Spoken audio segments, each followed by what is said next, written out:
దుబాయ్లో దండయాత్ర చేస్తున్న భారత్ రేపు ఫైనల్లో పాకిస్తాన్తో తలపడనుంది.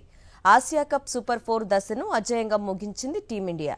నిన్న శ్రీలంకను మట్టి కర్పించిన సూర్యసేన రేపు పాకిస్తాన్తో జరిగే టైటిల్ ఫైట్కు సిద్ధమవుతోంది. ఏషియా కప్ 2025లో చివరి సూపర్ 4 మ్యాచ్లో భారత్ సూపర్ విక్టరీ సాధించింది. శ్రీలంకతో ఉత్కంఠభరితంగా సాగిన ఈ మ్యాచ్ సూపర్ ఓవర్ వరకు వెళ్లింది. తొలుత ఇరు జట్లు సరిగ్గా 202 రన్స్ స్కోర్ చేశారు. ఆ తర్వాత బ్యాటింగ్ చేసిన శ్రీలంక కేవలం 2 రన్స్ మాత్రమే చేసింది. దీంతో భారత్ ముందు 3 పరుగుల లక్ష్యం నిలిచింది. అనంతరం సూర్యకుమార్ యాదవ్ తొలి బంతికే 3 రన్స్ తీసి భారత జట్టుకు విజయాన్ని అందించాడు. ఈ మ్యాచ్లో తొలుత బ్యాటింగ్ చేసిన భారత్ నిర్ణీత 20 ఓవర్లలో 5 వికెట్ల నష్టానికి 202 పరుగులు చేసింది. అభిషేక్ శర్మ టాప్ స్కోరర్ గా నిలిచాడు. తిలక్ వర్మ, సంజు శాంసన్ కూడా రాణించారు. అనంతరం చేజింగ్ ప్రారంభించిన శ్రీలంక ఓ దశలో 12.1 ఓవర్లలో 134తో నిలిచింది.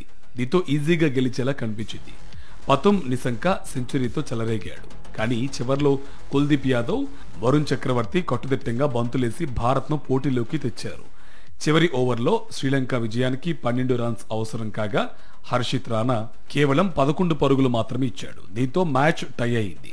అనంతరం శ్రీలంక సూపర్ ఓవర్లో తొలుత బ్యాటింగ్ కు దిగింది.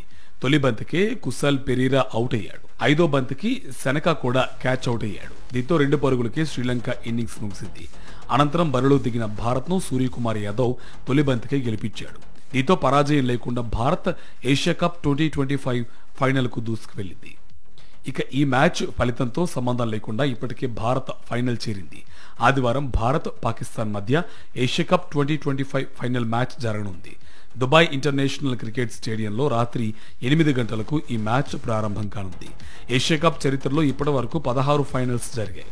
అయితే దాయాదుల మధ్య టైటిల్ పోరు జరగడం ఇదే తొలిసారి. దీంతో ఈ మ్యాచ్ పై సర్వత్రా ఆసక్తి నెలకొంది.